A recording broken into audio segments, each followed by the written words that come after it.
ভাই বড় ছিল, আমরা দুই বোন ছিলাম। আমার ভাই আমার ঘরে অনেক আদর করতার, আমরা আমার বাইরে অনেক আদরের আমার ভাই ছিল। হিন্দু ভিতর যত হিন্দু আছে এই অগলাহানি ব্যবহার কোনো হিন্দুর নাই।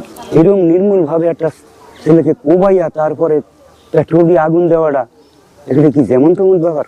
এটি মানুষ, ওরা বাঁচিয়ে থাকলে মনে হয় পরবর্তীতে আরেকজনের এরকম আঘাত করবো। ভারাক্রান্ত হৃদয়ে কথা বলছি তিলই ডামুড্ডা শরীয়তপুর থেকে। তো আমি এখন অবস্থান করছি সদ্য প্রয়াত স্বর্গীয় খোকনচন্দ্র দাসের বাড়িতে। এই মুহূর্তে কথা বলছি সদ্য স্বর্গীয় খোকনচন্দ্র দাসের বোনের সঙ্গে। ছোট বোন। ছোট বোন আপনার কি নাম আপনার? আমার নাম কল্পনা। আচ্ছা, তো ভাই তো অনেক আদরের সম্পর্ক। আমার ভাই বড় ছিল, আমরা দুই বোন ছিলাম। আমার ভাই আমার ঘরে অনেক আদর করতার, আমরা আমার বাইরে অনেক আদরের আমার ভাই ছিল। আমার বাইরে সন্ত্রাসীরা মারিয়া হালাইছে, এর বিচার চাই। কেহরভাঙ্গা বাজারে আমার বাইরে ওষুধের ফার্মেসারি আমার বিকাশ করত। আমার বাইরে আসার পথে 3টা কূপ দেয় পেটের পুরে, একটা 5 ফিলে কূপ দেয়। কূপ দিয়া আমার ঘরে গায়ে পেট্রোল দিয়ে আগুন জ্বালাইয়া দিছে। তারপরে এক লোক বলছে যেন আপনি যেই হন, আমার ভাই চিল্লাইছে আমারে বাঁচান বাঁচান করে। হেসে আপনি বলছে যেন আপনি যেই হন আপনি পুষ্কুনিতে জাপ দেন। তারপরে এই যাতন আমার আশেপাশের মানুষ যায় উদ্ধার করছে। ওই জায়গাটা একটু ফাঁকা ছিল না? ওই জায়গাটায় ফাঁকা ছিল, ওই জায়গাতন যায় উদ্ধার করছে। রাস্তার সামনে এক বাড়িতে যায় ঢুকছিল। তারপরে ওই আশেপাশের এলাকার মানুষ শরীয়তপুর সদর হাসপাতালে অ্যাম্বুলেন্স দিয়ে পাঠাইলে ওই সময় চিকিৎসা করে ঢাকা মেডিকেলে পাঠায় আমার বাইরে।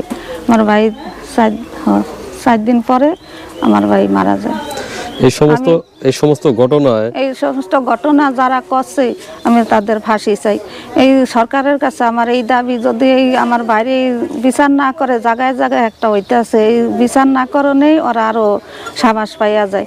বিচার করলে ওরা আর সাবাস পাইতো না। আমার বাইল্লাহান আরো কত নিরহ মানুষ মারিয়া লাইব। আমার ভাই অনেক নিরহ আছিল। ডামুড্ডা থানার মধ্যে আমার বাইলে গিয়া অনেক মানুষে কান্দে। ডামুড্ডার বাজারে তিলের এলাকা কুতুবপুর বুড়িয়াট মানুষ তরি আমার বাল্যা মডের আডের মানুষ তরি আয়া অনেক কান্দা কাটা করছে। আমরা এখানে 2-3 ঘর হিন্দু, সবাই মুসলমান। তারাই অনেক কইছে যে ছিল অনেক ভালো, অনেক নিরহ। আপনাদের সঙ্গে তো আমি যতটুকু এই গ্রামে এসে বুঝলাম আপনাদের সবার সঙ্গে তো একটা মিল ছিল। হ্যাঁ, আমাদের এই গ্রামে সবার সাথে মিল। আমার ভাইয়ের এই মৃত্যুর লাশাংশের মতন আমরা বাড়িতে মানুষ জায়গা দিতে পারিনি, সবাই চোখে পানি। মুসলমানের সবাই কাঁদছে যেন এই ছেলেটা অনেক ভালো। এই খোকনের লাহান এরকম ছেলে হয় না, খোকন দাসের লাহান এমন ছেলে হয় না। এই ছেলেটারে যারা এই ঘটনা ঘটাছে তারা কি এই গ্রামের মানুষই? হ্যাঁ, আমাকে বাড়ির পাশে তো নেই, যাইতে মনে করেন 5-6 মিনিট লাগে রাস্তার পারে। এই পোলাটা ভালো আছিল, এই পোলাটা অনেক খুব ভালো এই দেশের ভিতর।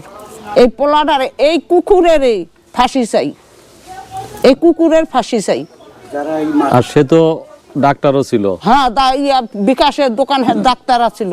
সেমরা আইতে লইছিল, আল্লাহানি লোক নাই এই দেশের ভিতর। আমার বাড়ি যাইতো, হেসে আইতো, দেহ হইলে ফুপি সারা কথা কইতো না। আর ওর মা একজন ব্যবহার হিন্দু ভিতর যত হিন্দু আছে এই অগলাহানি ব্যবহার কোনো হিন্দুর নাই। এই সামরা দেখলি আইয়া কথা কইছে, এই সামরা লেগে চোখের পানিও আহে।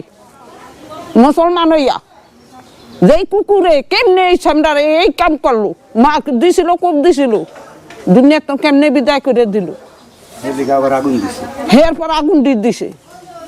এই কুকুরের বিচার চাই, এই সুক্কু বিচার চাই, এই কুকুরের ফাঁসি চাই।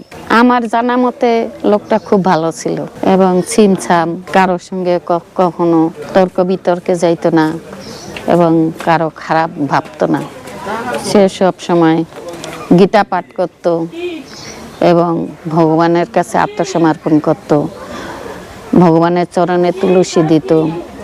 এভাবে তার জীবনযাপন ছিল। কিন্তু এর মাঝখানে কি হলো কি না হলো বুঝতে পারলাম না।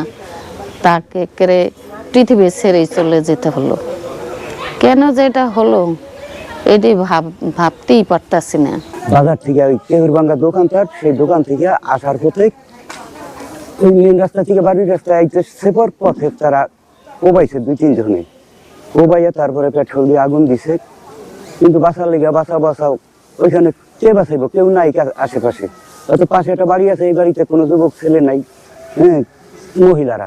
তারা যখন ওই বাড়ির দিক দৌড় দিতে লাগে আগুন দিছে পর, তখন এই মহিলারা হয়তো দেখে বলছে যে তুমি কে, শীঘ্রই পানির মধ্যে নামো। এই পানির মধ্যে নামছে, তারপরে একদম দৌড়াদৌড়ি করিয়া গেছে, শুনিয়া ওই আগুন দেখিয়া যেন ওই বাড়িতে মনে হয় আগুন লাগছে, যাই দেখা যায় না এই অবস্থা, একজন কখনো আগুন দিচ্ছে। এক একজন ধরে ঠুরিয়ে নিয়ে এই হাসপাতালে পাঠিয়ে জীবন থেকে টাকা নিচ্ছে। টাকা ছিল বলে লগে নাকি কত সঠিক এটা কইতে পারবো না, টাকা পয়সা ছিল বলে অনেক। আমরা পত্রিকার মাধ্যমে জানছি যে প্রায় 6 লাখ টাকার মতো ছিল। যাই হোক, আমি শুনছি যে ওষুধের পাশাপাশি বিকাশ বিকাশ করতে আসে, ওষুধের পাশাপাশি বিকাশের অফিসালারাই নাকি বলে টাকা দিয়ে গেছে এখানে। তারা বলছে এখানে থানায় কথা বলছে, কত লাখ দিয়ে গেছে কি আছে। আচ্ছা, এখন আমরা এটার উপযুক্ত বিচার চাই, যেন এদের ফাঁসি হয়। এরকম নির্মূল ভাবে একটা ছেলেকে কোবাইয়া তারপরে পেট্রোল দিয়ে আগুন দেওয়াটা, এগুলো কি যেমন তেমন ব্যাপার? এটি মানুষ, ওরা বাঁচিয়ে থাকলে মনে হয় পরবর্তীতে আরেকজনের এরকম আঘাত করবো। আমার এই ভাইটা এসএসসি পাশের পর অর্থনৈতিক কারণে সে ডাক্তারি পেশায় নিয়োজিত হয় দামেডিয়া তৎকালীন ডাক্তার আলী আকবর সাহেবের দোকানে। সেখানে সে 4-5 বছর কাজ করে। কাজ করার পর দামেডিয়া হাসপাতাল গেটে